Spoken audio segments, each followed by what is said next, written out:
Oi, amados do Pai, vamos dar continuidade ao capítulo 41 de Gênesis. Vamos lá. Obrigada, Senhor, porque o Senhor é Deus de detalhes. Mostra-nos que o tempo é do Senhor e não nosso, para que a gente não fique ansiosos, por coisa alguma, mas que possamos confiar na sua provisão. E nós te agradecemos em nome de Jesus. Amém, amém e amém. Vamos lá, gente. Capítulo 41 de Gênesis diz o seguinte: Depois de 2 anos completos, o faraó teve um sonho. E nesse sonho ele estava em pé na margem do rio Nilo. Ele viu sair das águas 7 vacas belas e gordas, que ficaram pastando no capinzal. Depois viu sair do rio 7 vacas feias e magras. Elas paravam ao lado das gordas na beira do rio. Então as vacas feias e magras comeram as belas e gordas. Aí o faraó acordou. Depois dormiu de novo e teve outro sonho. Ele sonhou que num só talo nasciam 7 espigas cheias e boas. Em seguida, brotavam mais 7 espigas do mesmo talo, porém miúdas e ressequidas pelo vento leste. E as espigas miúdas devoravam as 7 espigas cheias e boas. Nisso, o faraó acordou e percebeu que era um sonho. De manhã, ele ficou muito preocupado com os sonhos que teve e mandou chamar todos os magos e todos os sábios do Egito. E contou-lhes os sonhos, mas ninguém foi capaz de interpretá-los. Só então o chefe dos copeiros lembrou-se de José e disse ao faraó: Hoje preciso confessar o meu erro. Certa vez, Vossa Majestade ficou indignado com seus servos e mandou prender-me junto com o chefe dos padeiros na casa do comandante da guarda. Na mesma noite, nós dois tivemos um sonho. Cada sonho tinha uma interpretação diferente. Estava conosco um jovem hebreu, servo do comandante da guarda.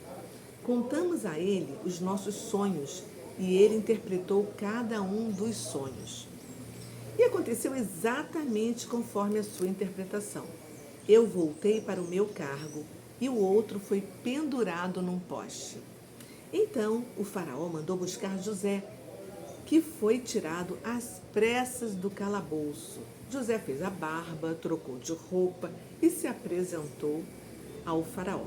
O faraó disse a José: Tive um sonho e ninguém consegue interpretá-lo. Ouvi dizer que quando você ouve um sonho é capaz de interpretá-lo. José lhe respondeu: Eu mesmo não posso fazê-lo, mas Deus vai dar uma resposta favorável ao faraó. Então o faraó contou o sonho a José. Sonhei que estava em pé na beira do rio Nilo. De repente vi que 7 vacas belas e gordas saíram do rio e ficaram pastando no capinzal. Logo depois saíram outras vacas feias e magras. Nunca vi vacas tão feias em toda a terra do Egito. E as vacas magras e feias comeram as primeiras 7 vacas gordas. E para meu espanto, notei que essas vacas continuavam muito magras, mesmo depois de terem comido as outras. Então acordei. Dormi de novo e tive outro sonho. Sonhei que de um só talo saíam 7 espigas cheias e boas. Depois nasceram no mesmo talo 7 espigas miúdas e murchas, ressequidas pelo vento leste. E as espigas magras engoliram as 7 espigas boas. Contei os sonhos aos magos, mas ninguém foi capaz de dizer o sentido deles. Então José lhe respondeu: Os 2 sonhos, na verdade, são um só. Deus revelou ao faraó o que ele vai fazer. As 7 vacas boas simbolizam 7 anos. A mesma coisa acontece com as espigas, porque se trata de um único sonho. As 7 vacas magras e feias que aparecem depois das vacas gordas, bem como as 7 espigas miúdas ressequidas pelo vento leste, simbolizam 7 anos de fome. Exatamente o que Deus revelou ao faraó é o que ele vai fazer. Virão 7 anos de muita fartura em toda a terra do Egito. mas depois vamos ter 7 anos de fome. A miséria será tanta que ninguém na terra do Egito se lembrará da fartura anterior, pois a fome arruinará a terra. A fome que virá depois será tão terrível que o tempo de fartura não mais será lembrado na terra. O sonho do faraó foi duplo para mostrar que essas coisas foram determinadas por Deus e que ele se apressa em realizá-las. Agora dou a seguinte sugestão ao faraó. O faraó deve escolher um homem criterioso e sábio para comandar a terra do Egito. O faraó também deve nomear administradores sobre a terra para recolher a 5ª parte de toda a colheita da terra do Egito durante os 7 anos de fartura. Esses administradores deverão recolher toda a colheita de trigo dos anos bons que virão, o qual será estocado em armazéns sob o controle do faraó, para mantimento nas cidades. Esse mantimento servirá como reserva para os 7 anos de fome que haverá no Egito, para que a nação sobreviva à crise. O faraó e os seus oficiais gostaram do conselho de José. O faraó disse aos seus oficiais: será que encontraríamos alguém como este homem em quem está o Espírito de Deus?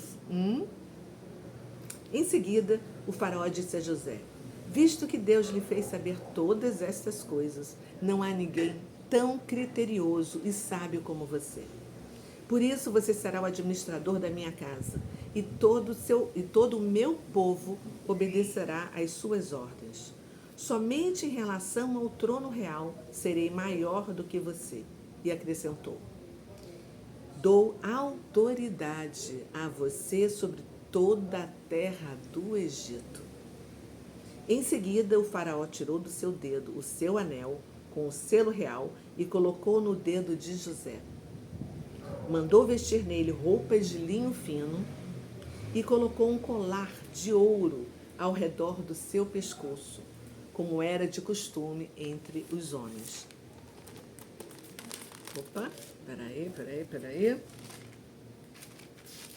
Vamos, folhinha. Aí. Que era de costume dos homens poderosos daquela época. Também o fez subir em sua 2ª carruagem e mandou que os homens fossem na frente, gritando a todos: prestem homenagem a José, inclinem-se diante dele. Dessa forma, o faraó nomeou José como a maior autoridade sobre toda a terra do Egito. O faraó também disse a José: eu sou o faraó, mas sem a sua ordem, ninguém poderá mover a mão ou o pé em toda a terra do Egito. O faraó chamou José de Zafenate Paneia e lhe deu por mulher Asenate, filha de Potífera, sacerdote de On. Depois, José foi inspecionar a terra do Egito. José tinha 30 anos quando se apresentou ao faraó, rei do Egito. Ele viajou por todo o Egito. Nos 7 anos de fartura, a terra produziu em abundância. José recolheu todos os cereais da terra do Egito nos 7 anos de fartura e os armazenou nas cidades. Em cada cidade, ele armazenava os cereais colhidos nos campos que ficavam próximos dela. Assim, a quantidade de cereais que José conseguiu armazenar foi enorme, como as areias do mar. O mantimento era tanto que ele parou de anotar, porque ia além das medidas conhecidas. Antes de chegar o período de fome, Asenate, filha de Potífera, sacerdote de On, deu 2 filhos a José. Ao primeiro, José deu o nome de Manassés, dizendo: Deus me fez esquecer de todos os meus sofrimentos e de toda a casa do meu pai. Ao segundo filho, José deu o nome de Efraim. Disse José na ocasião: Deus me fez prosperar na terra onde tenho sofrido. Lembra dos significados dos nomes? Depois de 7 anos de fartura na terra do Egito, começaram os 7 anos de fome, como José havia predito. E houve fome em todas as terras. Mas no Egito, o povo tinha com o que se alimentar. Quando o povo do Egito começou a sentir fome, clamou ao faraó por pão. O faraó respondeu a todos os egípcios: dirijam-se a José e façam o que ele disser.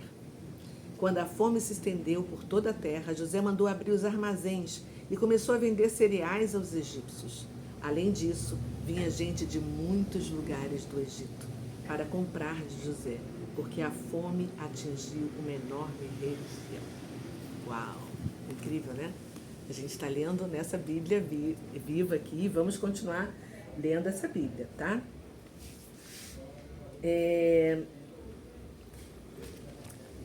Deus literalmente mora nos detalhes, né? E passaram assim 2 anos depois que a gente leu o capítulo anterior de Gênesis. E finalmente o copeiro se lembrou de José, depois que magos e sábios foram convocados e não obtiveram êxito. Mas num momento perfeito de Deus, José foi chamado. E a gente viu também que antes de José subiu, ele se arrumou todo, fez a barba e tal, né? Para entrar na presença de Faraó. E depois de ouvir o sonho dele, ele agiu com humildade ao dizer que ele mesmo não poderia interpretar o sonho, mas é Deus quem faria isso e daria uma resposta ao Faraó. Ou seja, José não se intimidou perante o rei do Egito, que era o Faraó, o grande rei. Mas ele engrandeceu o nome de Deus na frente daquele que se achava um Deus da terra, que era como o Faraó era considerado, né? E aí a gente vê que a unção do Senhor foi se confirmando na vida de José, que foi entendendo pouco a pouco o seu chamado. E se você ainda não sabe qual é o seu propósito, o seu chamado, preste atenção naquilo que você faz bem, naquilo que você mais ama fazer, naquilo que os outros dizem que você é bom nisso. Aí, ó, tá um caminho para você começar a refletir sobre o seu chamado, sobre o seu propósito. E saiba também que tudo que Deus permite, que acontece com você e que permite que você passe, tem relação direta com o seu propósito. Pode ter certeza disso. E é assim, muito interessante a gente observar que depois que José interpretou o sonho do Faraó, ele não ficou por aí não.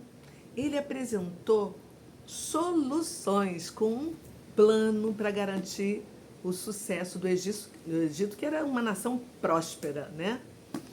Ou seja, José apresentou um plano administrativo para entrar em execução nos 7 anos de bonança, de prosperidade, abundância, para garantir alimentação a todo o povo. E já pensando nos vizinhos, né, que estariam pedindo alimento nos 7 anos de escassez. Aí a gente deve parar.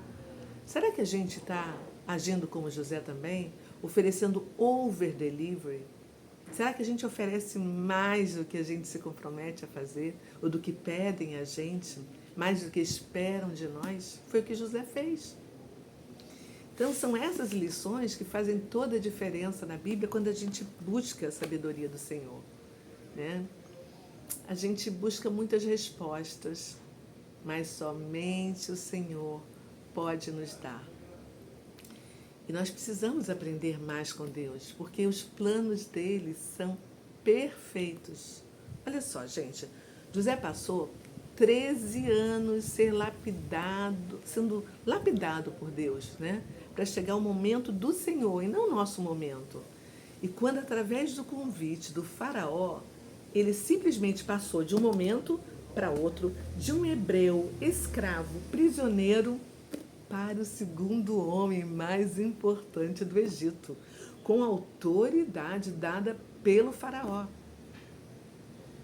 Gente, ele tinha autoridade sobre toda a terra do Egito. Você tem noção desse poder que José recebeu?